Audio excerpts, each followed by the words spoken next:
Siapakah raja ini? Mengapa dengan dahinya? Kita akan baca Alkitabnya dulu ya. 2 Raja-Raja 15. Dalam tahun ke-27 zaman Yerobeam, Raja Israel, Asaria anak Amasya Raja Yehuda menjadi raja. Ia berumur 16 tahun pada waktu ia menjadi raja dan 52 tahun lamanya ia memerintah di Yerusalem. Nama ibunya ialah Yekolia dari Yerusalem. Ia melakukan apa yang benar di mata Tuhan, tepat seperti yang dilakukan Amazia ayahnya. Namun demikian, bukit pengorbanan tidaklah dijauhkan bangsa itu, masih mempersembahkan dan membakar korban di bukit-bukit itu.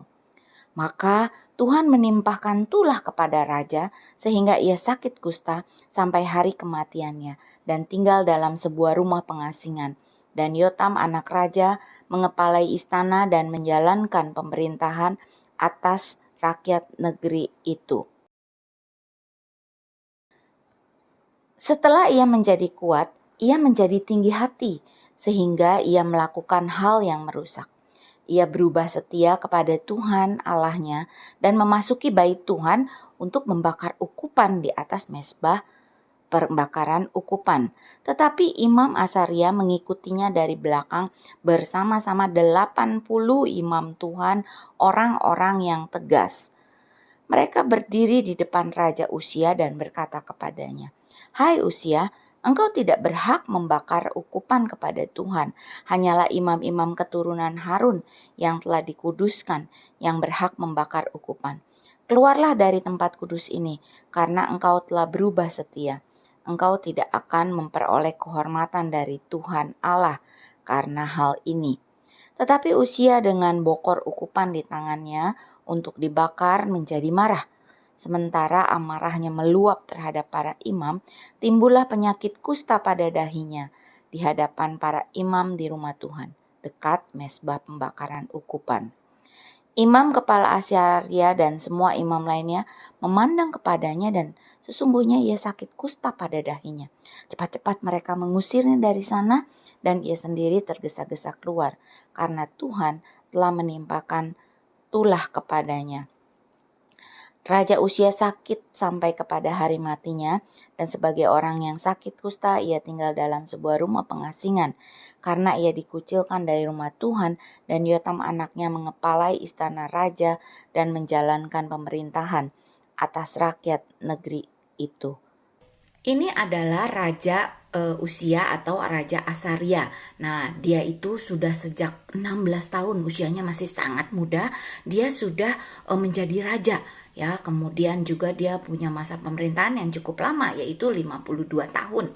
Nah, tetapi ada sesuatu yang terjadi di dalam kehidupannya. Mengapa? Padahal dia itu sudah dikatakan dia melakukan apa yang benar di mata Tuhan, seperti yang dilakukan Amasya ayahnya. Dia sudah lakukan yang baik, tetapi kemudian dia kena sakit kusta. Itu penyebabnya adalah di dalam seperti yang tertulis di dalam 2 Raja-Raja 26 ya. Di situ dikatakan bahwa dia ketika sudah menjadi kuat pemerintahannya, mungkin dia 52 tahun kan masa pemerintahan yang panjang. Nah, kemudian dia merasa, aku hebat. Nah, dia mulai ada tinggi hati. Dan ketika dia mulai tinggi hati, tinggi hati itu nggak harus pamer atau apa, tetapi apa? Dia merasa dia bisa melakukan apa saja gitu ya, tanpa konfirmasi kepada Tuhan, tanpa tanya dulu. Jadi dia mau membakar ukupan yang sebenarnya itu adalah tugas dari para imam ya. Dia mau bakar, padahal imam-imam udah memperingati dia, bahkan bukan satu imam, dikatakan 80 imam ya. Jadi rombongan imam udah kasih tahu jangan gitu, itu tugas kita gitu. Bahkan dikatakan imamnya bukan yang imam yang ya ikut aja gitu, tapi dikatakan imam yang tegas gitu ya, udah ingetin dia jangan, tetapi dia tetap mau membakar ukupan sehingga akhirnya Tuhan menghukum dia dengan tiba-tiba jidatnya itu ada putih-putih. Ternyata pas diperiksa apa itu, ternyata itu kena sakit kusta ya. Akhirnya dia sepanjang sisa kehidupannya dia harus hidup di dalam pengasingan. Nah, dari situ kita belajar kalau kita melakukan sesuatu harus tanya Tuhan, ya. Tidak bisa kalau di kantor kita jadi bos, lalu di gereja kita mau jadi bos. Nggak bisa, gitu ya. Kita tetap harus belajar rendah hati di mana Tuhan memposisikan kita. Jadi kalau kita jadi pengusaha, jadi bos, jadilah bos yang apa? Yang hebat, yang baik, yang mengerjakan hal-hal dengan jujur dan juga baik kepada karyawan, mengelola bisnis dengan baik. Nah, kalau jadi imam, jadilah imam pendeta yang baik, ya, yang melayani dengan setulus hati, yang mengasihi Tuhan.